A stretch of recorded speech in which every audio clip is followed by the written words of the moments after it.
All right, so they say you haven't made it till you have a lot of critics. So I actually got into my, well, probably maybe not my first, but I made someone take down a Facebook post this week.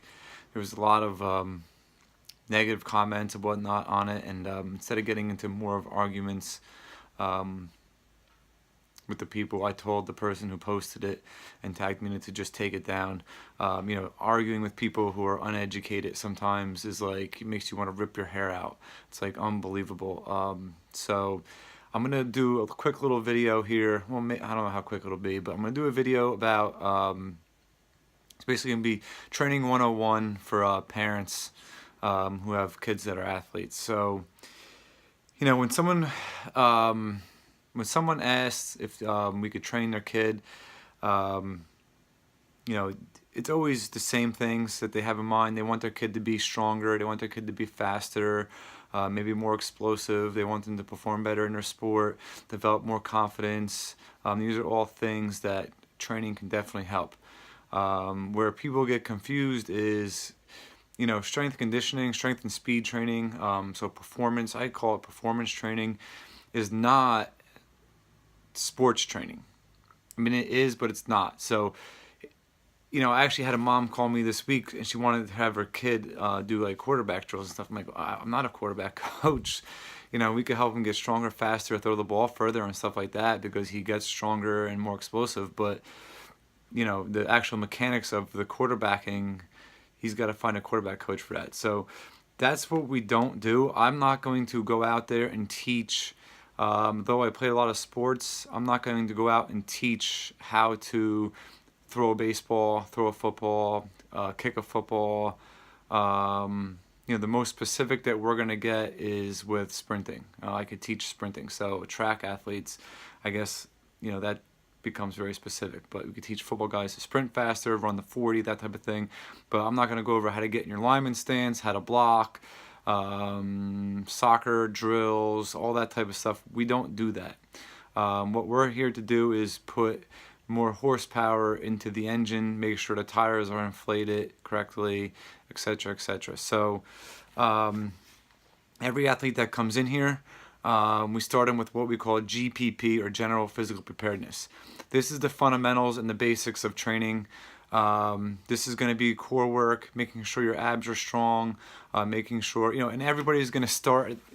We do similar stuff for all the kids that come in that are new, but the thing is, they're going to go through that. Some kids are going to take longer, and some kids are going to be a little bit slower through that stuff. It just depends on the kid, and there's a lot of variables. Almost any question you could ask involving training could be answered with, it depends. So for me to be specific, with a random kid, it's always going to depend. So and when I talk about this stuff, I'm just talking generally. So general physical preparedness is going to be the fundamentals. We're going to bring up the core strength. We're going to teach the fundamentals of basic movement patterns.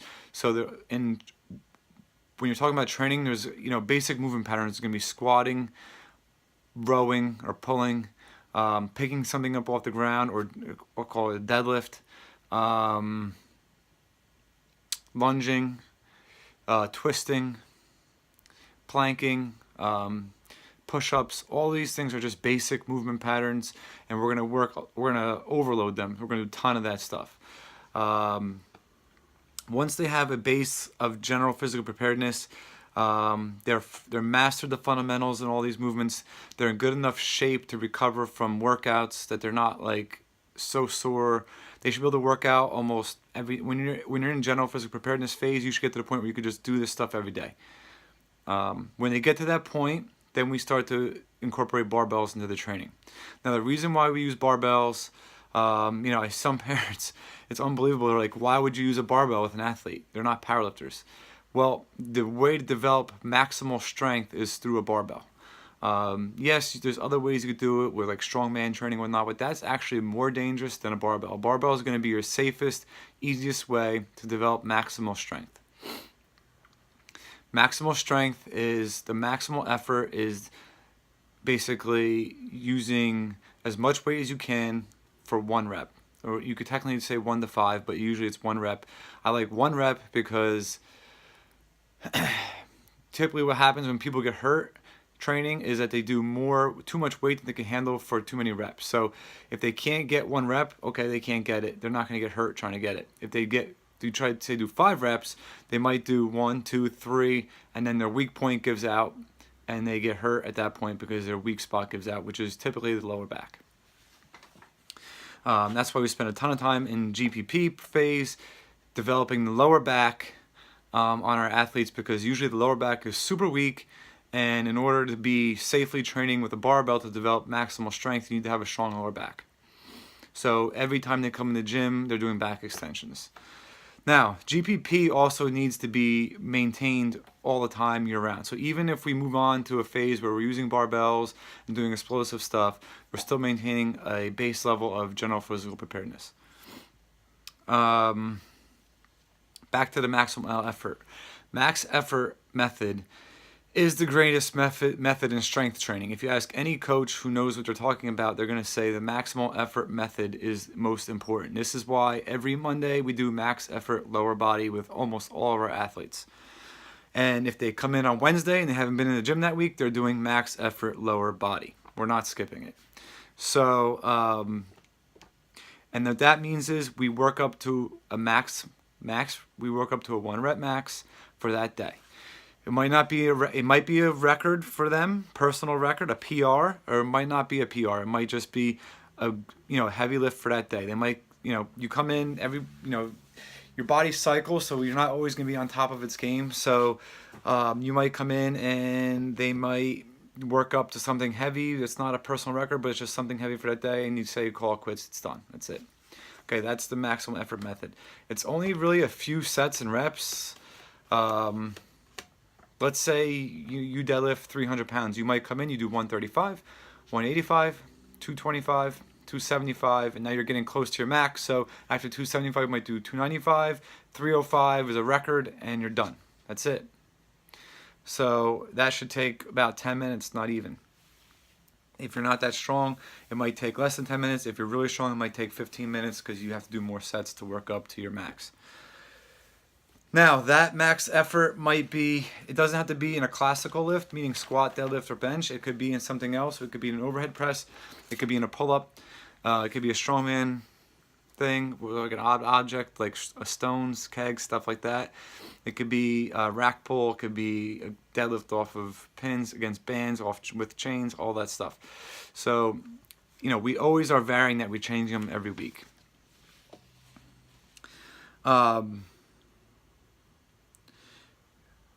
Also during the week, we're always training some type of speed or dynamic effort method. We're always using the dynamic effort method, which is going to be submaximal weights moved quickly. It could be with accommodating resistance or not accommodating resistance, which means bands or chains. This is a higher volume day, so this is where we build muscle tissue and we develop our speed. So because the volume is higher, and that's what it takes to build muscle tissue. So for athletes that have to make weight and whatnot, we will cut the volume of that down, actually. So we'll do lower volume speed work instead of the higher volume speed work. So instead of doing 10 reps of 3, we might do 6 reps of 3. So we keep that volume low, making sure that they're moving the bar quickly. With that, we could develop strength speed strength, explosive strength. I've done videos on this in the past about the force velocity curve, so refer to those videos and you can kind of see where all the different things lie on the force velocity curve. Obviously, the heavier the weight, the less velocity, the more force. The lighter the weight, the more lighter weight, the more velocity, and the less force. Okay, so also during the week, we're always doing what's called the repetition method. So after our main lifts, we're going to come in and we're going to do things without a barbell for high rep. Or not high reps, but just that's where we get we're building weak spots and we are developing muscle tissue in the places where we need it, also known as mass-specific force.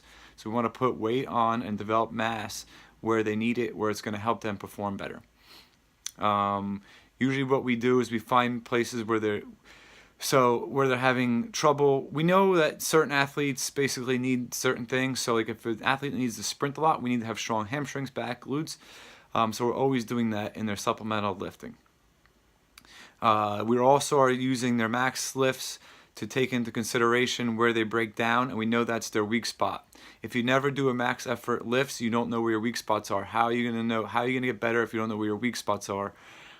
So that's what we're doing. So, think about trying to argue with somebody who doesn't know what they're talking about, saying the reason all they're going to say is using a barbell and lifting heavy weights is bad for you.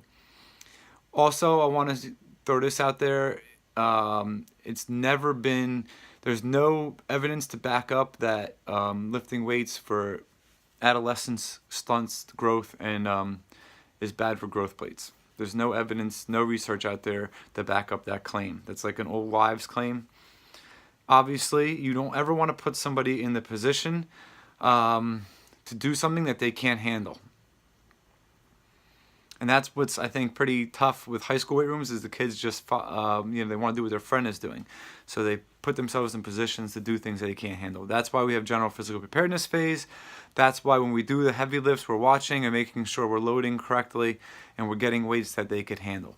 If you were to ask a kid to first walk in the gym who's never lifted before, put a bar on his back with 200 and 300 pounds, he'll just collapse under that weight. So we're always doing things that they could handle, whether they're 9-year-old, whether they're 8, 9, 12, 15, 17, 20, 25, or 50 years old.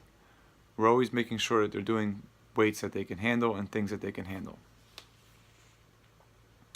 Barbells versus non-barbells. Barbell training is probably only 10 to 20% of our total volume of training. We're not going to do an inordinate amount of barbell. The only stuff we're doing is complex movements with barbells for really our max effort type of work. Sometimes we'll do a builder or a supplemental work with like 5 to 6 reps with it. So most of the stuff is actually done with dumbbells, kettlebells, machines, body weight, sleds, even for our most advanced trainees.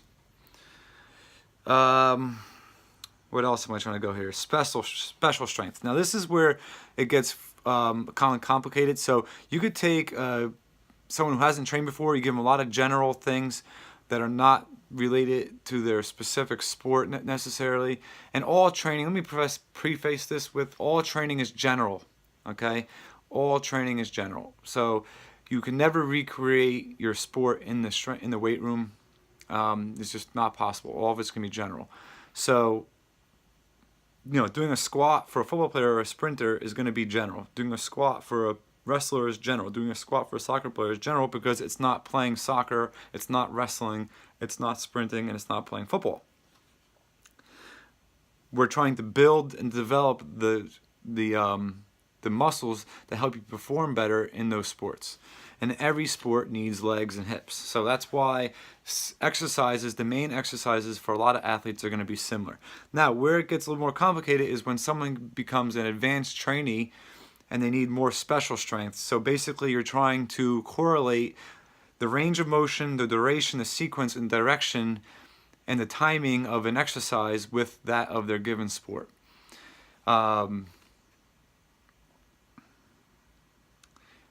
So it could be specific for one sport and it could be very general for another sport. So if you ask a wrestler to throw a med ball, that'd be pretty general. But if you ask a softball player to throw a med ball, that'd be more specific now. Does that make sense?